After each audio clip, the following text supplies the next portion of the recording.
Hello and welcome to DCM's Online Academy. I'm Austin and today I'm going to talk about attaching a lens to a mirrorless camera.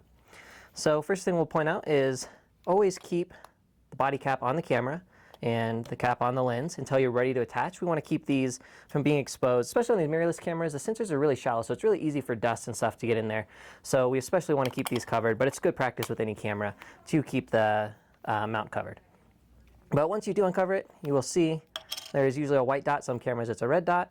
And on the lens, either on this section or on this lens, it is right here, a white dot, or on some lenses, a red dot. And we're just going to line these up and twist. And that should lock in. You'll feel it click, you'll hear it click, and your lens is on there. Test that it's good and secure. Now you're good to go. When you want to remove the lens, there's usually a little release here. Some cameras it's on the other side. And you just push that button, twist the other way, and you're good to go. Hope you found this useful. If you like this, please like, subscribe, and follow for more tips.